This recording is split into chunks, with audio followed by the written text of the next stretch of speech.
Good morning, Shine Campus, and welcome to our coffee hangout.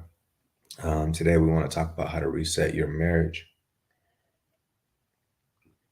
So, this is a topic that I think um, becomes a big deal because a lot of times we get into these scenarios in our relationships where it's not that we don't care about the person, we've just gotten so far apart, and our definitions start leaning towards like maybe this just isn't my person. We're not compatible anymore. This person has changed, which I think are all things that are true because a lot of times the person that you met was struggling to do their best with being in the relationship with you. They were struggling to do their best to be the highest version of themselves possible. And then time goes on, and it's not that they resort to being the person that they really are, but it's hard to make changes. And so, whoever they intend to be whenever they're dating you or whenever the relationship first starts in marriage is way different. And so, you have to constantly commit. And that's part of the reset, I think, in our marriage is starting to understand the mindset that you need to have about marriage. So, the first thing that happens, and this week actually I'll put a series together where I go into details, more details about all of these topics that I talk about today. But your mindset about your marriage can't be a temporary scenario or one of those things that says when it gets hard or when it gets challenging, that that's something that happens to me. And so in life, things aren't just happening to you. A lot of the things that are going on are some scenario that's for you. The more you can think of things like that, you start understanding, okay, my marriage was sent to me to get a little bit better myself, but then also to be able to serve my partner. That'll be the first place that I would go to next is understanding that your partner is not sent there to be for you and that like they're there to make you happy. And this is part of the mindset that we need to grow in order for us to reset our marriage. My partner is not sent to me to make me happy. So I don't even know where that thought comes from, but happiness is not a part of the reason they're sent to you. Now, it's an outcome, but the outcome only comes through you being able to serve your partner. And you'll see that it's built inside of us to do that goodness. Like what's the reason that's sent inside of us other than the feelings that we get when we're able to serve somebody. Okay. Once we establish that, what we'll notice is that some of our hardships, the ideas that we can't get to that service, like whether we're being stubborn, whether um, we struggle at work or whatever those scenarios are, when we can't get to a higher version of ourselves, we start struggling in being able to serve our partner. And so instead of us going to our partner and being vulnerable and saying, look, I'm really struggling in these areas, we actually do the opposite. We make them the problem or our relationship the problem so that we don't have a situation that we have to actually um, measure up to or get better in. So that's the next thing that you're going to have to do.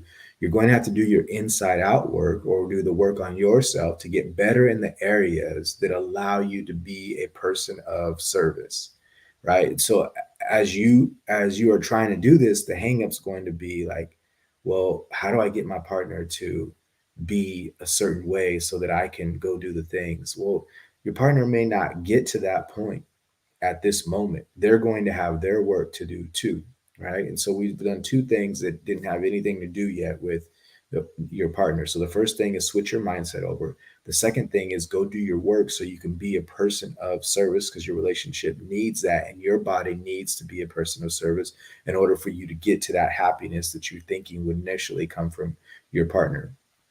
The third thing that you're going to have to do is, and this is in as a relationship gets to a point where each one of us is doing our work, there's going to be an opportunity for you to start being able to set time and interaction together in a different way. So, no matter what a person or what a relationship has inside of it, there's always opportunity for the two of you to join each other at some point in time. So let's just say that You like doing golf, and your partner likes doing sewing, right? There's going to be an opportunity in the year for you to be able to join or be excited about that person's craft and things that they're doing. And so this concept is more about you figuring out a way to admire what it is that your partner is doing and then be able to join them in that scenario. Okay. One of the key things, or I think that it would be a huge thing if you can figure out a way to get it in your relationship, is making that third thing or the thing that you guys could actually move together on a spiritual aspect in your life, right? So if you can find a way to be able to get some kind of spiritual understanding or growth or knowledge into your relationship, that starting point for being able to hit the reset on your marriage is a huge deal. Okay, so now we're at a point where we've switched our mind. We're at a point where we've been able to say, okay, I'm doing my work, which by the way, you're not going to ever stop that, because that's something like going to the gym. As soon as we stop, atrophy grows. As we continue, we will keep getting stronger, but as soon as we stop, atrophy grows. So you got to continue that. And then the next thing is to be able to join each other. And I suggest one of the things that you include in joining together is being able to have the spiritual aspect inside of your marriage. The next thing that you're going to do is start looking at the ways that you can, and this a little bit taps into us doing our own work, but I think even being able to discuss together some of the forgiveness points and the resentment that has built up. So the resentment comes out of us not being able to express anger in ways that are effective or efficient, right? And so we kind of cap the anger. We weren't saying anything. We were holding on to things. Now, if we've both done our work, we're able to describe to each other what's going on and express to each other what's going on without blaming or insulting the other person. In that scenario, we can start letting go of, or our resentment can begin to erase and drop down lower. Now, you got to do these steps in order, because if you try to do the forgiveness part and the resentment part, initially, you're not going to, either one of you are going to be in a space to do it productively. Okay. So you got to do this in order.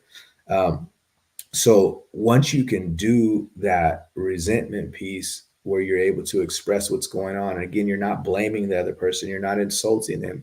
You just need to be able to say, like, hey, this is my experience in those scenarios. And this was the frustration that I had with that situation, right? All right, so now we've done those four things, and I really think at that point in time we're on our way. But we can't keep doing our relationship the same way. So if we switched our mindset over and we started to do how we interact a little bit differently, right? Now we have to actually create a hub of being in our relationship that means that we're moving together and then bringing people along with us, right? So your relationship now needs to have more togetherness inside of it. And you do that by having things like date nights, being able to constantly create interactions that are flirtatious, that include touch, that include compliments, that are quick to apologize if there's any kind of offense, that hear each other, that plan together. All those things are important for us to be able to get to at that point in time. Now, if you take any of these scenarios out of order, if you try to go to the last one first, I know it's not going to be productive, because we have to shift our mind over and we have to become a different kind of person. What you need to know is that whatever you've been and whoever you've been got you to this scenario that you're in right now, right? If you're going to have a reset, you're going to have to change your whole entire being before you can actually do all the things that it takes for you to have that relationship that you want to have. And so sometimes we want to shortcut it. There's no shortcuts. And matter of fact, shortcuts are probably the thing that gets us into the trouble. We want quick things. We want our partner to hurry up and be the person that we want them to be, right?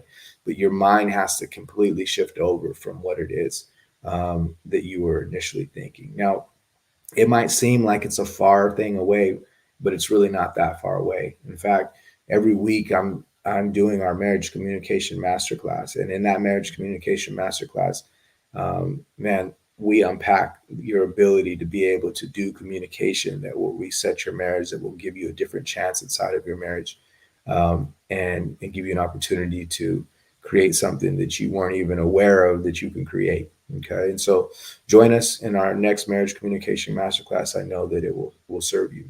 If you don't get a chance, or if you haven't had an opportunity to join that, I will actually put this series together. And as the series goes together, you'll be able to see a little bit more details about how to reset your marriage. Until then, enjoy your day.